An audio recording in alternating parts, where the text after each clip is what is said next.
Okay, good morning, Monday morning, very overcast and humid here. We're going to start Mr. Nutcracker King, Susan Roberts.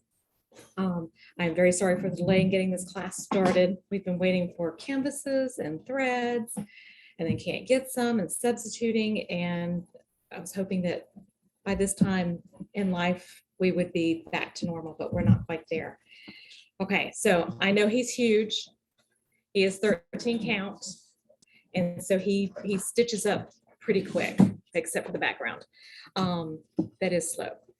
Then also I stitched this for my son. This was not meant to be a class.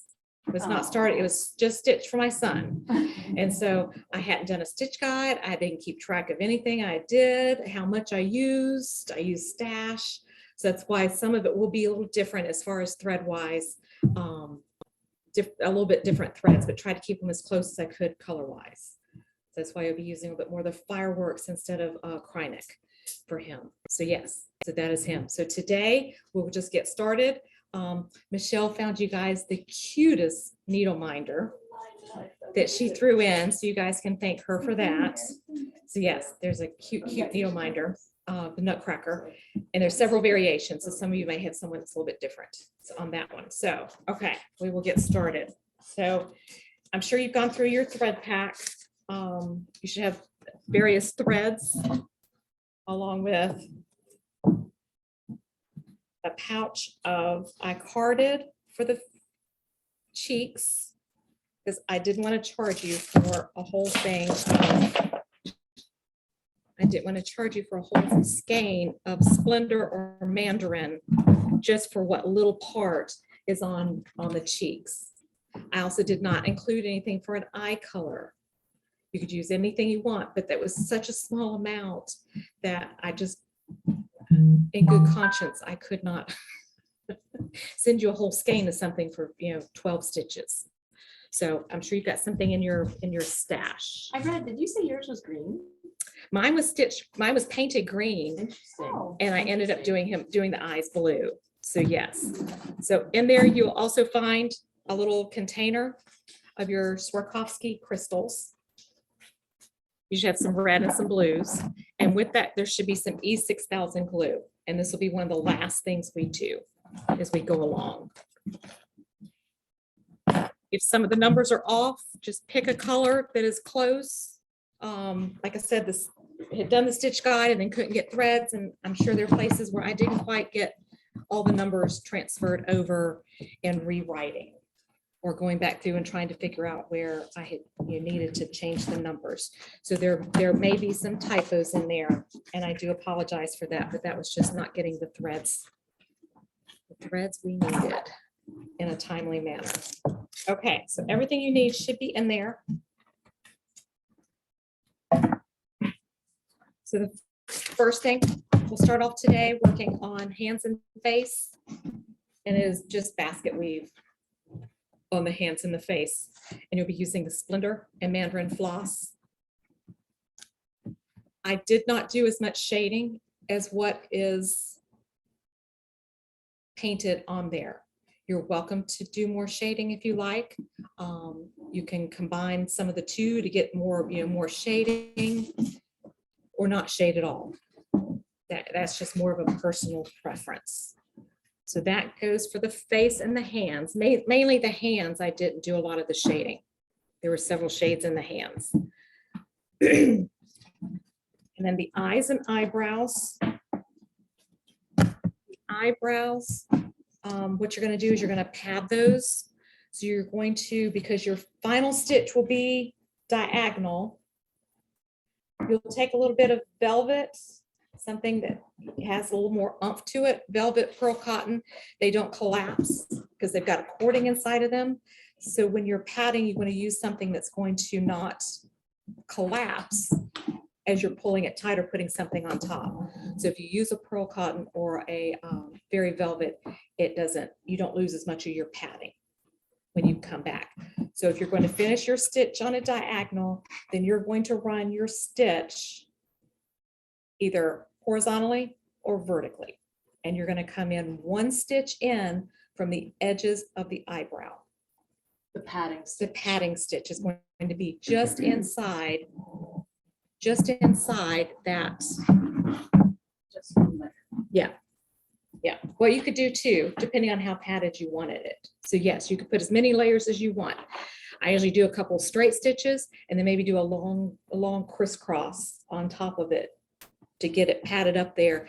Then you'll take your silk and ivory and you're just going to run a diagonal stitch and just put it on top, but don't pull real tight because you don't want to lose that padding.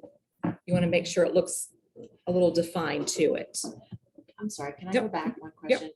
For the eyes, we use something from our stash. What kind of thread did you use? Do you recall? I used Planet Earth 13 count. Okay. Yeah, because this is 13 count, you really need to stick with Silk and Ivory and Planet Earth 13. Okay. Some pepper pots will work, but if you use anything other than those, you almost have to double. Okay. So yes, so I Sorry, just to had, go no, back. you're good. No, I had some Planet Earth 13. Okay. I just pulled out of the stash for that. So yes, that's face and hands. Then the eyes and eyebrows. And I'll show a close up here of the eyebrows. So yeah, you're just going to keep your padded stitch just inside and then come over on top. And then you'll work one side going one way and work the other side going the other way. So there's the face. The jaw cracker, again, in the red part, just tint, basket weave. Yep. Pretty easy. The mustache. Mr. Mustache is done in bouillons. I will do a demonstration separately and Michelle will post it up. Just a quick how to do a bouillon, but I can talk you just a quick talk through. You're going to come up through A in your canvas. You're going to go back down in B. So the length of what you want your bouillon to be. So you come up through A on one side, go down in B. Leaving it a little bit loose, you're going to come back up through A. But don't pull your needle all the way through. Leave your needle in the canvas. Then what you do is that loose piece, the first piece you worked with, you're then going to take it and you're going to wrap the needle. Just wrap the needle. And you only wrap in half because only half of it's sticking through. Or you keep pushing up to get the length you want. okay. You can then fold it over to see if you've got enough that you need. So then you can take it and fold it They're longer. sideways. Oh, bouillon needles are Yes, much longer. Oh. yeah, and you can either use a regular needle We or a sell them. bouillon needle. A bouillon needle is very sharp on the end, very, very sharp. So be real careful. And they don't get real thin.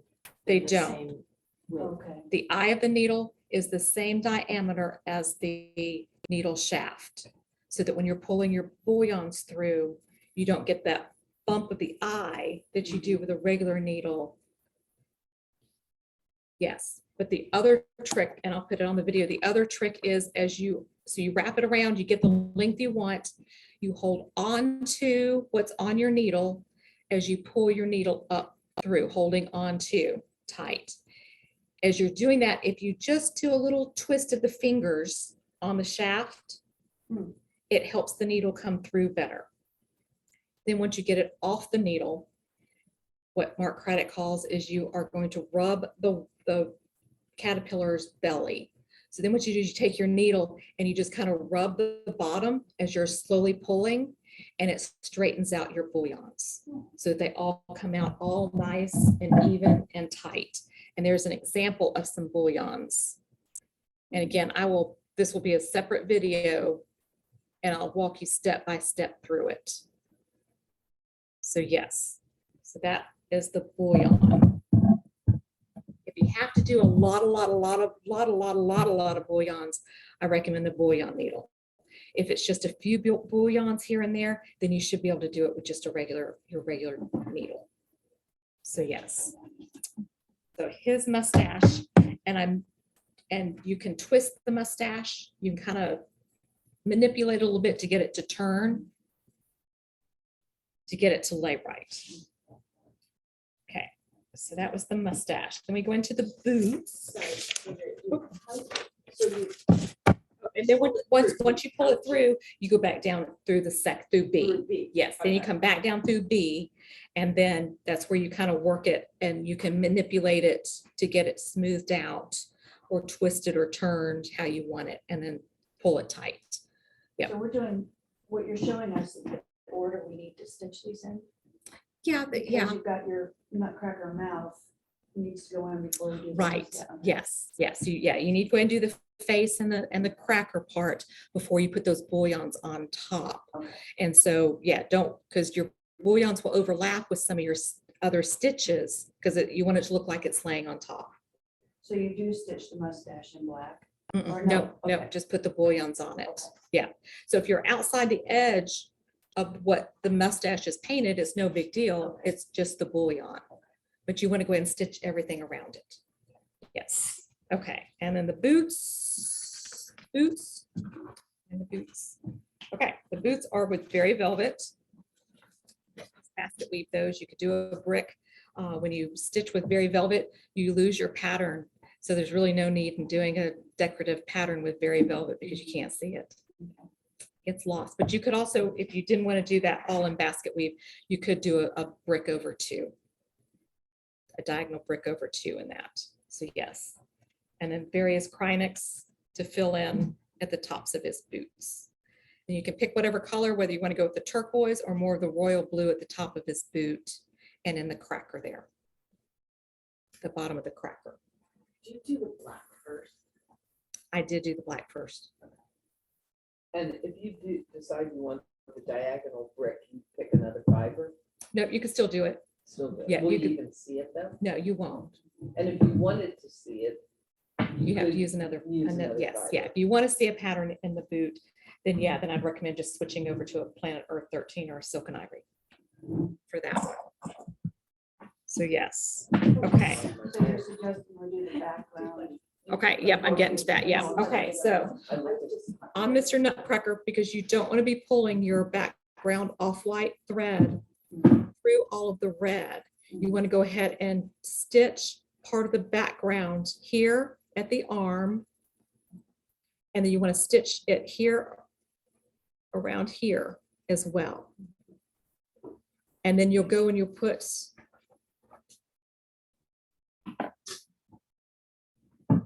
and then that way you won't be pulling your off-white through the red. As well as the boots do the, so you're not going through black. You don't see as much. Yeah.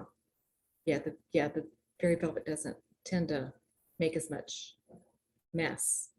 Yes, but you mainly just want to get that off-white in there before, so you're not pulling the and getting the red and you end up with a pink tint in your off-white thread. So you want to make sure you do that red first. So yes, okay. So that's a good first week start. If anyone has any questions, call me, email me, text me. It's all in the email. I'm here at the shop today. And like I said, if you have any questions whatsoever, let me know. And you guys have a great day.